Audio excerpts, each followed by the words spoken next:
Hello, എല്ലാവർക്കും സുഖല്ലേ? Welcome to Sajana's kitchen. ഇന്നത്തെ നമ്മുടെ റെസിപ്പി നല്ല ക്രിസ്പി ആയിട്ടുള്ള കോഴിയുടെയാണ്. നമ്മുടെ തലശ്ശേരിക്കാരുടെ കോഴിയിൽ പക്ഷേ കോഴി ഉണ്ടാവില്ല.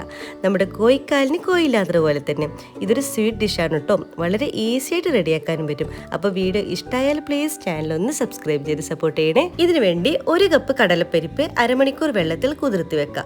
എന്നിട്ട് പ്രഷർ കുക്കറിൽ 1 വിസിൽ വരുന്നവരെ വേവിച്ചെടുക്കാം. ഇനി ഇതിനുള്ള മാവ് റെഡിയാക്കാം. ഇതിനു വേണ്ടി ഒരു ബൗളിലോട്ടേക്ക് 2 കപ്പ് മൈദ എടുക്കാം. കൂടെ തന്നെ 2 ടേബിൾ സ്പൂണോളം ഓയിൽ ചേർത്ത് കൊടുക്കാം. എന്നിട്ട് ഇതിലോട്ടേക്ക് കുറച്ച് വെള്ളം ഒഴിച്ചിട്ട് ഒരു മാവ് റെഡിയാക്കി എടുക്കാം. അപ്പോൾ നമ്മുടെ മാവ് ഇവിടെ റെഡി ആയിട്ടുണ്ട്. നമുക്കിത് മാറ്റി വെക്കാം. ഇതിനുള്ള ഫില്ലിംഗ് റെഡിയാക്കാം. അതും ഈസിയാണ്. നമ്മൾ തേങ്ങ വെച്ചിട്ടാണ് ഇതിന്റെ ഫില്ലിംഗ് റെഡിയാക്കുന്നത്. അതെങ്ങനെ റെഡിയാക്കുന്നത് നോക്കാം. ഇനി ഒരു പാൻ എടുക്കാം. അതിലോട്ടേക്ക് ഒരു 1/4 കപ്പ് വെള്ളം ചേർത്ത് കൊടുക്കാം.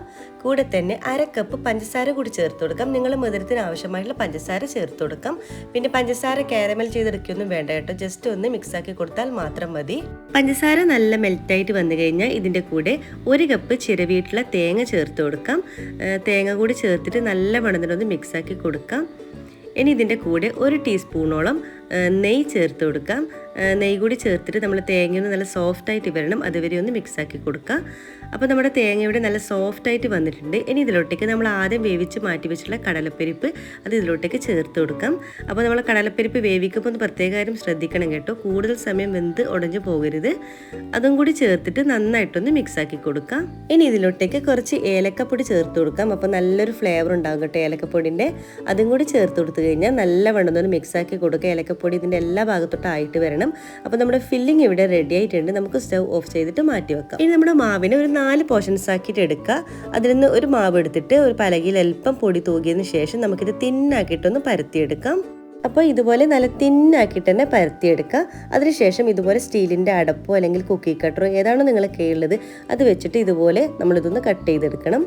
ആ ഒരു ഷേപ്പിലൊന്ന് കിട്ടാൻ വേണ്ടിയിട്ടാണ് കേട്ടോ. ഇതുപോലെ ഒന്ന് എല്ലാം തന്നെ നമുക്ക് എത്ര എടുക്കാൻ പറ്റുമോ ആ രീതിയിൽ ഒന്ന് കട്ട് ചെയ്തെടുക്കാം. അപ്പോൾ ഞാനിവിടെ 4 പീസാക്കിയിട്ട് ഇതുപോലെ കട്ട് ചെയ്തിട്ടുണ്ട്. ഇതുപോലെ തിന്നാക്കിയിട്ട് തന്നെ എടുക്കാൻ പ്രത്യേകം ശ്രദ്ധിക്കുക കേട്ടോ. ഇനി നമ്മൾ തയ്യാറാക്കിയുള്ള മസാല ഫില്ലിങ്ങിൽ നിന്നും ഇതുപോലെ 1 ടീസ്പൂണോളം വെച്ച് കൊടുക്കാം.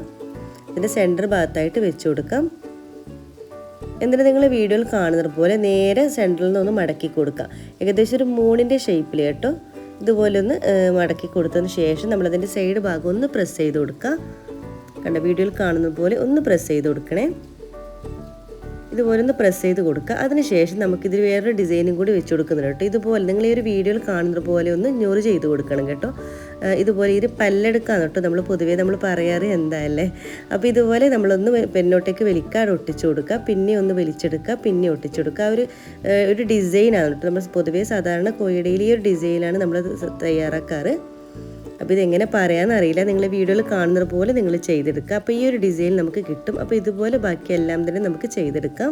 അപ്പം മുഴുവനും ഞാനിവിടെ കോഴിയുടെ ഷേപ്പിലാക്കി എടുത്തിട്ടുണ്ട്. നമുക്കിതിന് ഫ്രൈ ചെയ്യാണ് വേണ്ടത്.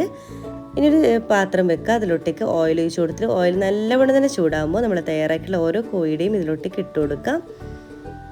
അപ്പോൾ നമ്മൾ ഫ്രൈ ചെയ്യുമ്പോൾ ഒരു പ്രത്യേകം കാര്യം ശ്രദ്ധിക്കുക. ലോ ടു മീഡിയം ഫ്ലെയിമിൽ വെച്ചിട്ട് വേണം കേട്ടോ ഇത് ഫ്രൈ ചെയ്തെടുക്കാൻ. ഫുൾ ഹൈ ഫ്ലെയിമിൽ ഇട്ട് കഴിഞ്ഞാൽ ഇതിൻ്റെ പുറം കരിഞ്ഞു പോകും. അപ്പോൾ ഒരു ക്രിസ്പായിട്ട് കിട്ടില്ല.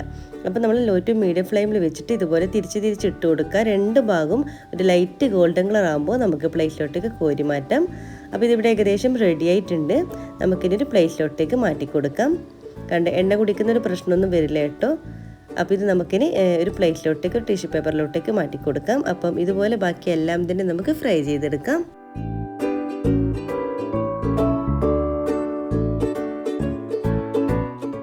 അപ്പോൾ നമ്മൾ ടേസ്റ്റി ആയിട്ടുള്ള ക്രിസ്പി ആയിട്ടുള്ള കോഴിയില്ലാത്ത കോഴിയുടെ നല്ല മധുരമുള്ള കോഴിയുടെ ഇവിടെ റെഡി ആയിട്ടുണ്ട്. ഇത് 2-3 ദിവസം വരെ കേടുകൂടാതിരിക്കുകയും ചെയ്യും കേട്ടോ. അപ്പോൾ എല്ലാവർക്കും ഇഷ്ടമാണെന്ന് കരുതുന്നു. ട്രൈ ചെയ്ത് നോക്കുന്ന സമയത്ത് ഫീഡ്ബാക്ക് അറിയിക്കാൻ മറക്കരുത്. ലൈക്ക് ചെയ്യാനും ഷെയർ ചെയ്യാനും കമൻറ്റ് ചെയ്യാനും മറക്കരുത്. സബ്സ്ക്രൈബ് ചെയ്ത് കാണുന്നവരാണെങ്കിൽ പ്ലീസ് ദയവായി ഒന്ന് സബ്സ്ക്രൈബ് ചെയ്യണേ. ഇനി ഫ്രണ്ട്സും ഫാമിലിക്കും ഒന്ന് ഷെയർ ചെയ്യാൻ മറക്കരുത്. ഇൻഷാ അല്ലാഹ് വീണ്ടും മറ്റൊരു വെറൈറ്റി വീഡിയോയിലൂടെ വീണ്ടും കാണാം. അതുവരേക്കും എല്ലാവർക്കും ഒരിക്കൽ കൂടി താങ്ക് യു.